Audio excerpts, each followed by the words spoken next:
Good morning, everybody. Orange J here with another War of the Visions video, and today we're going to take a look at Halloween Lucio, our third Halloween Earth unit, joining Leela, Pumpkin Spice Frederica, Ryu. In fact, if we jump into Earth right here, I mean, look at this. We got Pumpkin Spice right there. We got Ryu right here, and we're going to have Lucio over here in just a second. Now, it turns out with the last patch, I currently cannot access the paid shop. Like, I'm going to buy that pack, in the shop. I can't load it right now on my Amazon game. Don't know why. Just a weird bug to add to the list of weird bugs in this patch. But anyway, once I can do that, I will be pulling for him, and I'm excited for him. Like, I'm an Earth player. He's somebody who's going to join my Earth roster, and I think I can do good things with him. But he's not somebody that's going to be for everyone. So I kind of want to talk to you about what he can do, what he can't do, if you should pull him. And I think his real power spike is going to be next week when we get access to his vision card that JP already has. So let's jump in, let's take a look at this guy, and let's talk about him. Halloween Lucio. He is Axe Knight Lancer Duelist. The Lancer sub job does give him access to piercing damage, but it's Lancer, not the greatest piercing job on the planet. Still, it is another damage type, and it's one of the better damage types in the game right now in terms of like, hey, there's not a lot of pierce resist out there, so you have a chance of not getting mitigated too hard. His cost 70 is definitely one of his best things that he's bringing, right? It's going to make him a lot easier to work into like 270 cost limited teams, just 70 cost, any kind of cost limited format. A 70 cost UR unit that's good is worth having. Think of Halloween Lucia, who's really good at, you know what, I just remembered, this is going to be really hard for me to do, like when I'm talking on the fly, Halloween Lucio and Halloween Lucia, I'm going to mix those up a million times. It doesn't matter. Anyway, both 70 cost units, and I think they'll both be pretty good at doing what they do. Lucio's TMR is an accessory with HP, Spirit, Agility, and Evade. He is an evasion unit. Now, I'm going to talk about kind of how to build him, how to play Evade Earth, which I don't think is something that you like lean all the way into, but I'll tell you about how I'm going to build him here in a minute. Still, I like those stats on his TMR for him.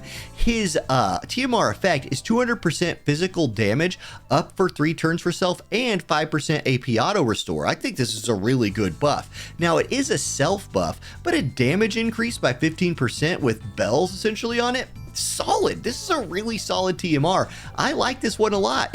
2 agility, wouldn't mind seeing a little more there, but overall, I think that's a feather in his cap. His master ability is the group buff plus slash attack resist penetration, reaction block rate 20, both very modern, very necessary abilities for a damage unit to have. His dream ability, this is where you're going to pick up 15 more evasion. You're going to get 10 more magic evasion, which is important because as you see when we go into Lucio's kit, one of the things he's going to be better at is fighting physical. So he's going to want to dodge magic attacks if at all possible. That 10 magic evade will help. You're going to pick up 15 more slash attack resist slash attack resistance penetration, putting him at 30 when you combine both of those things, and you get an upgrade to his skill. When we go look at his kit, Axe Knight's Vigilance. This is his, new shiny support ability that he's bringing. Attack 24%, AP consumption down by 25. I like that a lot, especially for a unit that comes with a like bells sort of ability with his TMR,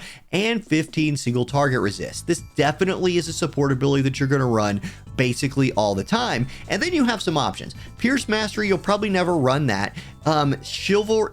Chivalric Metal. Man, I like when I was warming up for this, I said that a lot better than that. Anyway, it's HP and Elemental Chain Resist. I don't think you go that route. I don't think you go like true bruiser build on him. Instead, I think you want to mix in this defense penetration and evasion rate. You really are going to want to bring defense pin and slash attack pin with this guy. So here's 40 defense pin and the 12 evasion. Even if you're not going all the way in on evade, will help you get those occasional really clutch dodges that you're going to want to get. Alternatively, you can go critical hit rate attack up or critical hit rate critical damage up. These are two that I would mention specifically for PvE chaining or like high score runs where you don't care about dodging some like PvE boss all the time, but you do care about doing more damage to them. I think that's when you work those in. Otherwise, I think you'll probably run Axe Knight's Vigilist with a Duelist lore most of the time. And I think that his Duelist sub job is a really nice fit and potentially makes him a good partner for Pumpkin Spice Frederica in a kind of cheeky earth bruiser evasion team. All right, Willing Protector is his new counter move. It's a 30% chance to counter all damage and procs a 40 AoE resist for 1 turns for allies in range of him. This is a newer kind of thing. So if he procs this, he and his allies will get 40 more AoE resist. To me, this feels like another answer to magic for him, where a lot of magic spells are big AoEs. So if he procs this, it's another way of him like maybe not getting one shot by big, like, you know, Blizzagas or something like that. Still, don't know if it's his best one. Counter Thrust, I don't like at all. And then Mirage Feint is a 30% chance to proc as well with an accuracy debuff for the target. Maybe you run this or this. I'm going to say counter moves is kind of a weakness for him. I just don't see any of these being super impactful, especially since he doesn't have one of those like really high proc chances, and there's so much counter resistance out there these days. I don't know that these will proc all the time. So I think you could run Willing Protector or Mirage Feint just fine. Now, let's look at his moves and see what he's kind of supposed to do here. His cheat move is a counter, speaking of counter move off abilities, this one will turn counter moves off for 3 turns and deal a little bit of damage. He scales purely with attack, 120% attack modifier for his main job damage. Now, he does bring a group buff, Enduring Formation. This is a defense buff for him and his allies. It gives him gives allies and himself 20% strike resist, which is nice, and elemental chain resist 40. It's a good bruiser buff, and if you do choose to run him in an earth bruiser group, this could be a buff you run if you want him to like group up and do some buffing. Although I feel like this is a guy who's going to be better off on maps where he kind of is hanging out by himself. He has a lot of ways to help take care of himself with his TMR and with the rest of his kit that we're about to see. So Axeman's adaptability. This is the buff that is going to be the thing that you just put on. Like, you're just going to run this one all the time. So first of all, it's a 7,500 physical damage shield. Halloween Lucia also has this, and it's so dang annoying to deal with. Like, you're fighting a dark team and you're popping them and you're dropping these like big AoEs and you're hitting the whole team, and there she is just taking no damage because you have to break through this dang shield that she has on herself. He's got that as well. This also gives him 40% attack, 25% agility, which will help him as an evasion unit as well. 25 evade, so there's his evade buff. These are also 4 turn buffs, which is a really nice thing. Really nice thing. It also gives him protect, dispel, and healing power up when he, grants falling strike for self minus healing power for units that he hits. Big time self steroid right here. You just get this thing on. You want this thing on this guy every single fight as much as possible. It's 2 uses, so it's good for Guild Wars, 40 TP, but it means it'll generate a nice amount of AP for you, depending on your modifiers and things like that. So good that you run this all the time. Okay, Sleeper Sweep. This is a chance for him to put some sleep on some guys. Now, it's 175%, but the modifier goes up by 75 to 250%. So big damaging move. Short range on this, which is going to be a little bit of a drawback, but that chance to inflict sleep is really tempting, and it's a reason to maybe run him at higher faith.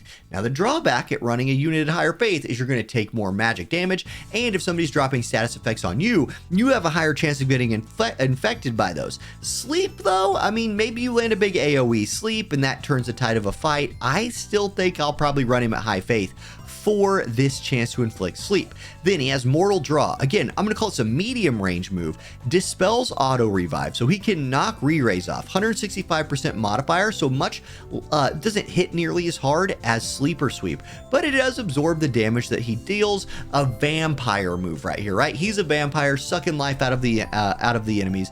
There you go. Then he has a shorter range single target move right here that dispels buffs, dispels haste, dispels damage increase, both physical and magic, decreases single target resist 25 just for this cast. That is important that it is just for this move, but he does this. That'll help this move hit a lot harder if somebody's stacking single target resist.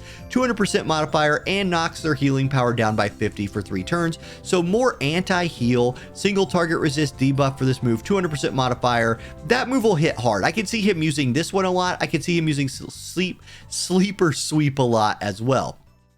Okay, if you go to his Axe Knight sub job, he does have a square-based AoE at a medium range that does 165% damage and increases AP consumption for the targets. Interesting, doubt the AI would ever use that. Then he has Knight's Remedy, which is a self-heal that also dispels all of these debuffs that you see right here. Poison, Frostbite, Blind, Silence, Paralyze, and Immobilize. Again, don't think that's a reason enough to run Axe Knight. I think you're going to be running either Duelist or Lancer. Now, Lancer, like I said, does give you access to piercing type attacks, but they're Lancer piercing type attacks. Yeah, so here's what you're getting. You do have access to an immobilizing move and a knockback move, if those are things that you want. You also do have access to a guaranteed hit move that gives you critical hit rate up. Vacuum Slash is a good move. However, like I feel like a lot of the main job Lancers out there have this move upgraded in some way, or at least Eileen does. This is just base Vacuum Slash. Still, this is a 100% hit chance move if you find yourself fighting against some other evade units, and it's piercing damage, so that's on the table. If you go Duelist, you get access to another evasion buff. This one gives you the 25 evade and 20 single target resist. How does that compare? There, my light just turned off because it's too hot in the room. How does that compare to his evasion buff up here? Well, this one gives you attack, evasion, agility, physical damage shield. Yeah, you're going to want to run the main job one for sure. You also do here get access to a move 1 critical hit rate buff. You get access to an accuracy decreasing attack, which could be interesting, but the AI is really probably never going to prioritize that. There's a defense debuff on here. I mean, I think honestly you're just going to run Lancer for that 100% hit move and access to those piercing type attacks. His limit break increases his slash attack pin by 30, putting him up at that 60 mark. This has a really long range on it, encouraging him to lead a fight off with it, which is good. 200% damage, and he gets haste. This right here, I can't tell you how important I think this is. It's super big to get haste on your units right now, and I like his TMR so much that I think I'd want to run it on him in a lot of situations. So having ability to give haste to him without another unit having to provide that buff, like a Renoa or another TMR like, you know, Bradley's or Squall's, something like that, I think that limit break's really good. And overall, I think this guy's going to hit above that 70 cost that he's bringing, which is the theme of 70 cost 100 or 70 cost Halloween units. Okay, I mentioned the vision card. Now, this is where I think he'll power up a little bit more. This vision card has HP, attack, and spirit on it. It gives the unit effect of attack and evasion rate 5. Two things that Halloween Lucio's really going to like. Then, the attack that it gives you for axe jobs and slime is a healing attack. It gives you attack 40%. So when you cast this, you will get a 40% attack buff if your HP is below 50%. Okay. You will also get slash attack resistance penetration when your HP is below 50%. It'll do 200% damage and absorb the damage done. This is the thing that kind of makes him into that like true vampire. Yes, he had a healing move from his main kit, but this is the one that like has a bunch of steroids attached to it, and this is it. This is the thing. He's gonna get low, you know, maybe he's got a way of, you know, coming back to life or something like that put on him, and then he's gonna heal himself with this. I think that's a cool move. Is it as impactful as the other Halloween cards? No, because some of those other Halloween cards have like 3 hits on him and a really big deal for PvE as well. But let's look at this party effect. You know what you needed as an evasion unit? You need luck. This gives you 42%. Unit spirit, that's okay, but you need agility. This has the 15% agility and 42% luck.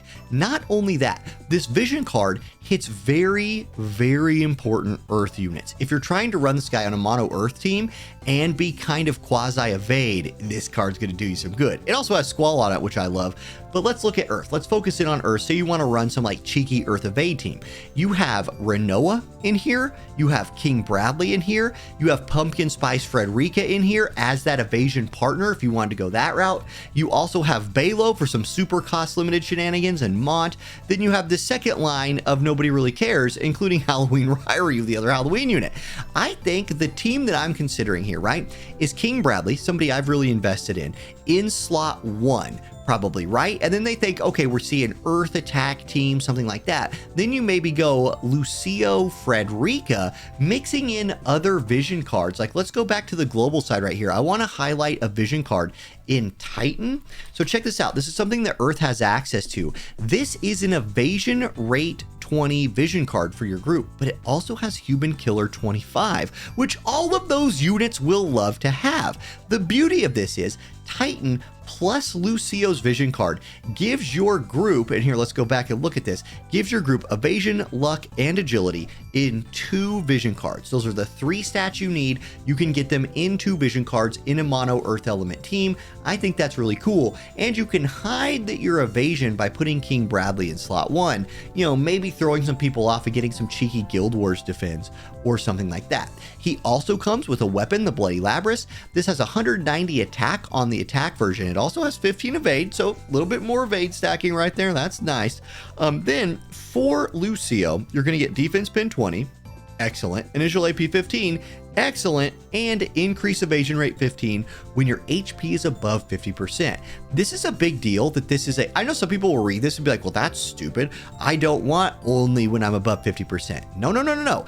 This reads differently than just evasion rate up, which means it stacks with normal evasion rate from other gear. So it's another way of actually stacking some evasion, and that's really important. And then it also just gives slash attack 15 because it's a +5 axe, right? So it's good to have that. I think you want to run this on him for sure, and I think that's kind of the way you're going to see this guy out there being built. I don't think evasion, I don't think you go like full earth evade, right? I just don't know that that's the play, but you could if you wanted to. I'm going to go for that like bruiser evade build, try to get some cheeky evades in there to kind of up the bruiser ability of my Bradley, of my Lucio, and then maybe run a Renoa in there if that seems to work, or Pumpkin Spice Frederica, both of which those units I need to pop to 140 if I decide to do that. So thank you guys for watching. Have a great day. I will pull for him as soon as I can, you know, update the old app store on my phone and buy that pack. Man, it's been hard to buy stuff in this game for some reason.